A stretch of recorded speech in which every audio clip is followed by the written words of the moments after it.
Hey guys, welcome back to another one. Today we're going to be doing some nuisance beaver trapping actually. We haven't been doing this for quite a while. I'd say a couple months at least.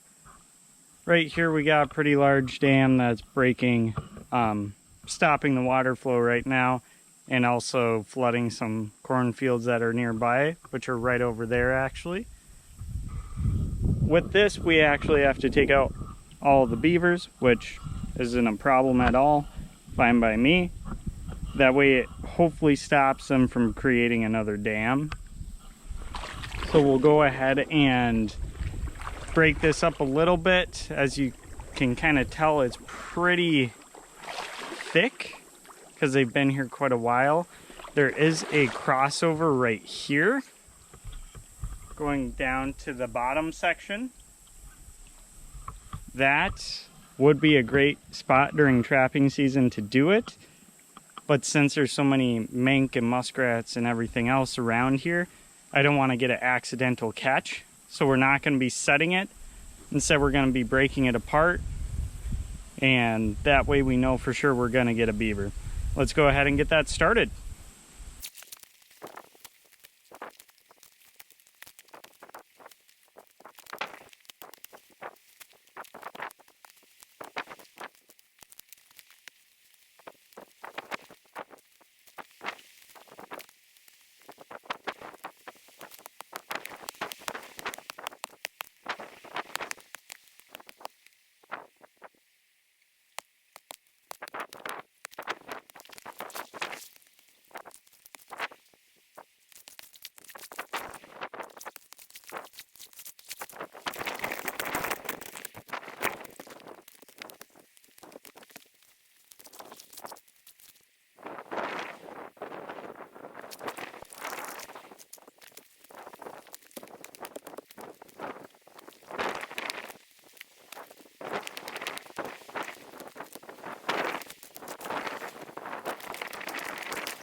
When you have these long-term dams here, it's very difficult to break them up because once they dry, it's kind of like concrete. So just allowing some water flow to go through while you're chopping away really does help because it breaks up that mud, and then now it'll slowly cave itself out. So less work hopefully tomorrow, depending if there's multiple beaver, but we'll get this thing set here. There's a lot of duckweed, so you know it's inevitable. It's going to clog it up a little bit just because we can't get all the sticks out here, but I'll try my best.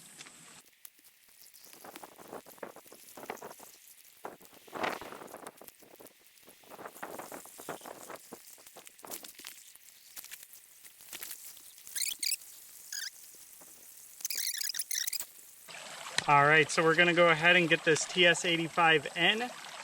I made this a super deep cut here. That way this won't drain out, where this actually will be above water level. In my state, that's not allowed just due to the sheer size of the TS85. This way, make sure that you don't catch any raccoons or anything like that. If they come along this dam, they're just going to hop across. They're not going to walk over here, which is where we're actually going to be setting. And then, if possible, I would like this guy to drown. That way he's dispatched by the time I get out here. Granted, it doesn't always happen with the method that I'm going to do, but more than likely it's going to, just because of the setup, and I've done it before. So, the plan is I got this nice long chain and cable attached, so there's no way he's breaking it or anything like that. We're going to set the TS85 right at the entrance where it's a little wider. That way when they come up, they're going to step right there. With this, we're going to go ahead and anchor it. Let's see if I can get you guys. Out onto this post. I'm going to hit it down pretty hard with a hammer. That way it doesn't get out. When this happens, he's going to go ahead and get caught in that trap. He's going to start circling back out because he wants to go into the water. He's going to go ahead and get wrapped up in the other tree limb. And this is all deep enough water that he will get dispatched in it. The only way that wouldn't happen is if he just sat up on the dam for some reason, which is not how they work. They don't do that. If they get in trouble or hurt, they automatically go back to the water. We will go ahead and get this set up here and attach to this tree real quick. So with TS85s, they are huge. No matter what you get, front or back foot catch, you're gonna catch them. And let's get this in there. Let's try to hide the cable a little bit, though I'm not worried about them seeing it just because of all the weeds and such. Be careful once you get it in there if you can't see it. And never put your hand in between. We'll make sure that all gets out there. And we'll set this nicely at the front. That way when they step on this, it isn't moving. So the actual ears are all the way out here. The actual pan is right here.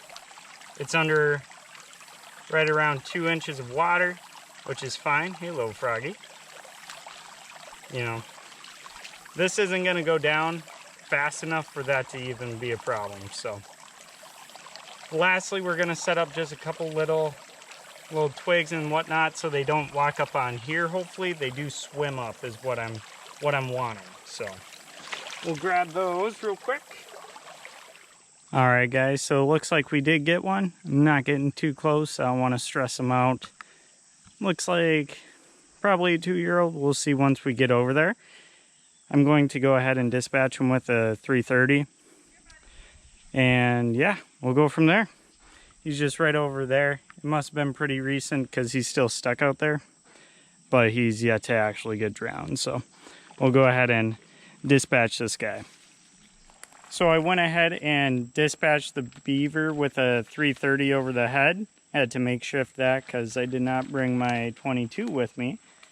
We'll go ahead and get him out and also re-break open this dam a little bit and see what happens.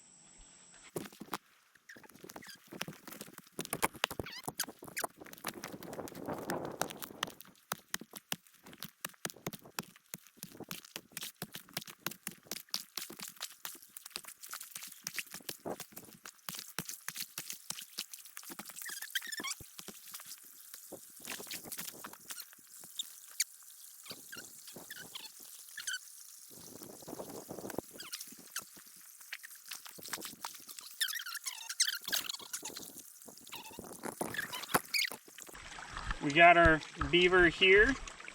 See that perfect hind foot catch? Super high up on that leg. There's no way he was getting out of that.